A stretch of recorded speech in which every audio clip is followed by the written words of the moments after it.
Much more comfortable. You know, I think I'm starting to figure out my teammates as well as my teammates figuring out what I want to do, where I want the ball. And they do a great job of getting the ball to me on time and make my job easy. What was specifically clicking for you tonight?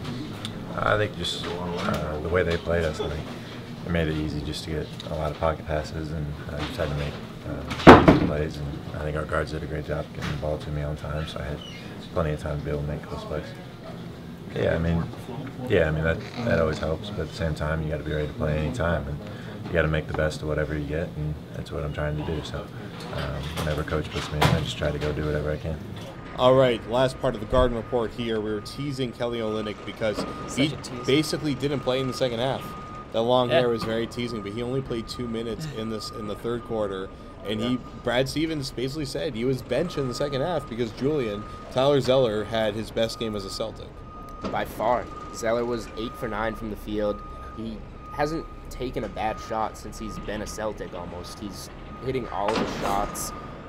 He's just been super efficient, and it's been kind of in shorter stints so far. And, you know, tonight was the first time that Stevens liked the matchup he had with Zeller. He went with it, and, you know, they didn't win the game, but it certainly wasn't on Zeller that they didn't win tonight.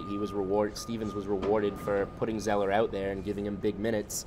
And, you know, even passing the ball, he was great. He had 3 assists, he had 7 rebounds, and he had his 19 points. He really looks great on the pick and rolls with Rondo. Like we talked about before the season, we heard about how Zeller's going to run. He got out in transition, got some baskets tonight.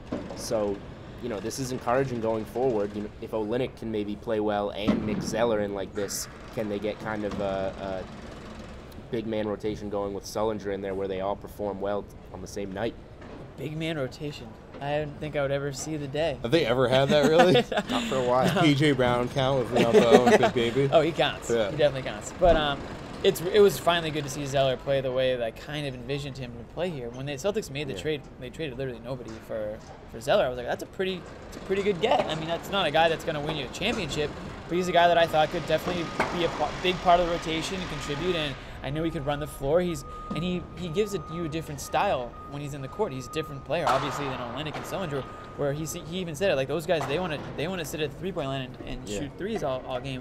He wants to be down low. He wants to, bang down low. All three are totally different. That's what's great about them if they can all kind of click together. Yeah, they add different. It makes it harder on the defense if there's different guys rotating in there with completely different games. And when he's on, him and Rondo have a nice little connection going on.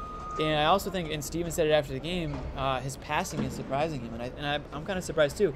He's got pretty good hands for a guy of his size. You expect kind of like a maybe borderline clumsy lurch type situation going on, but it's not the case with him. Well, it's funny because guys like Olynyk and Sullinger stretch the floor in a different way. They're pulling it out. Zeller's a guy that'll hide weak side. I would call him the backdoor banger, but I think someone probably already has that nickname for very different reasons. So maybe we'll call him the weak side warrior. Okay, I like that. I think it's more family friendly. And I love that nickname so much. But I bet you do. He's so good. He's so good. Better than Jonas Valanciunas. No, nothing's better than a Quee Van Horn. That's the best one. Shout out to the starters there. But I mean, Zeller is so good at hiding the weak side, and then when someone like Sullinger or let's pretend Olynyk still plays with the Celtics gets the ball in the middle of the paint, Zeller is flying in from the weak side where his big man is rotated off. He's getting wide open layups every single time, and it's like routine with him. And it's good that Stevens kept it with him. He didn't. When a lot of people were down on Zeller, especially in the beginning of the year, he just looked really slow behind the plays, bad turnovers, and Stevens, saw something out there, whether it was in practice or whatever, and he stuck with him. And a night like tonight, it really pays off. Unfortunately, it's a little bittersweet for Zeller because they couldn't come up with the win, but. Do you guys think that Zeller should have been in there at the end of the game, or would you put Olynyk back in there? No, it was. You go with what was working that night. Yeah. I'm not expecting Olynyk to be sitting on the bench the entire second half. That's what I mean. Hit a 3 all because he was cold. No, he's cold. Go with Zeller. Zeller was working perfectly against that team. I think the whole roster kind of outside of maybe Rondo and Green is just the other guys are just kind of fill the hot hand when you need guys down the stretch. Right. Okay, so a guy that had the hot hand all night is Markieff Morris. He can score from everywhere. He's this like 6'5", 6'6"-ish, 6'7" maybe, power forward. I mean, he's got David West-ish sort of. He has like this nice little touch from everywhere. and he can drive. tough. He can do everything. Kind of looks tough out there. Yeah, he's like a cross between kind of like Carl Landry and David Weiss. I'd say. Yeah, I like that. I like that combination. I was impressed by him. I mean, like you just said, he can score from all over. I just love the fact that he has a twin brother on the team. That's just like the coolest thing. Who makes slightly more money than? yeah, that's Who pretty. makes slightly less money? No, he makes more than. Markieff makes makes more than Yeah. Okay. Yeah. Whatever. Either way, like I just think We'll it's. edit that out. We won't, but whatever. We're not editing any of this out. But what I was gonna say is, I just think it's like, does anybody know? Do they know each other's game? I mean, is it possible to know each other's game more than they do? Like, do they even need to look over a defensive game plan with each other out there? I mean, they just must. They use their sixth sense when he knows where he's gonna be. He knows where he's gonna be. Make it happen. I just think that's cool. And not only them, but I'm going off topic here, but Tragic. Those are brothers. Yep. Pretty cool. And then Plumlee has a brother. I don't know. It's like a big family over there. We have Goran Dragic and Zoran Goran and Dragic. Zoran. And Marcus and Markieff. Yeah. They have two brothers It's like that a have sitcom. like the same names on their team. That can get confusing when you're covering a game. Both the That must Dragic be what brothers it didn't is. play, but seriously though, sometimes when you are watching the Morris twins, you kind of get lost on who is who, and then Markieff kind of took his game a little bit above tonight, and you're like, wow, okay, so that is the better player, and he definitely kind of stood above his brother tonight in terms of his play. What do you think about? I mean, I would love to see a Morris and Dragic lineup with Alex Len in the middle, just running around fouling people. Alex That'd be a Len lot is of obviously fun. the fifth wheel there. But what I love is how great both of the Morris twins, especially with each other, but really with Dragic, have a great chemistry where they're really good passers and they move very well off the ball.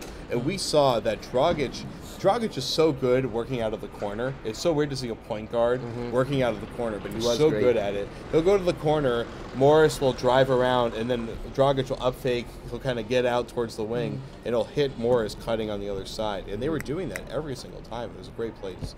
I agree, and he's my baller of the night.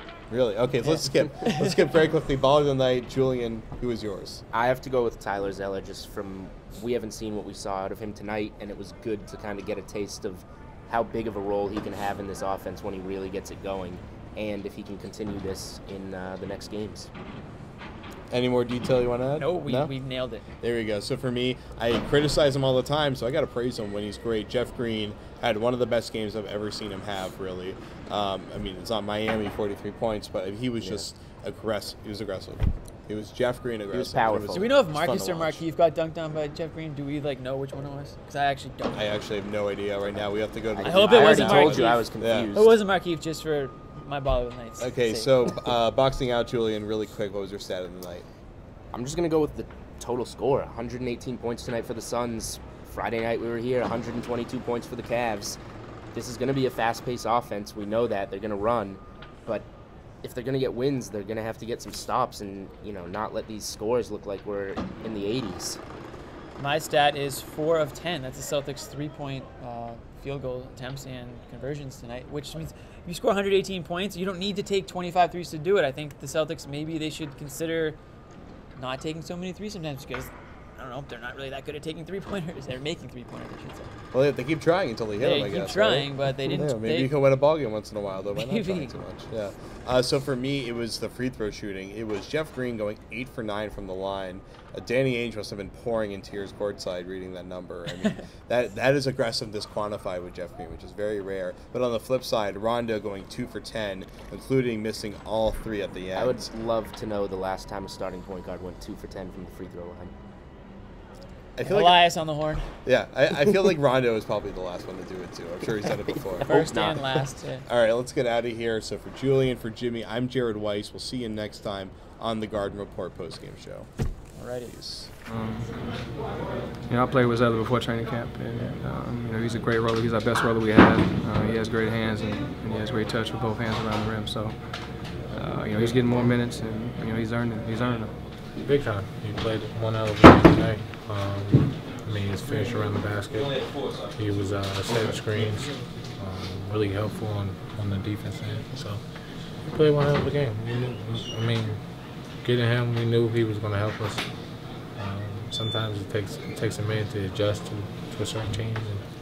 I think he's doing just fine. Like you said, it takes a little time to adjust to a new team. How much more comfortable do you think he looks out there compared to, you know, training camp days? He just knows what everybody wants. He knows what Avery wants. He knows what Jeff wants. Reading Rondo. It took him a minute to play with Rondo because Rondo was out there training camp, so he's just playing great.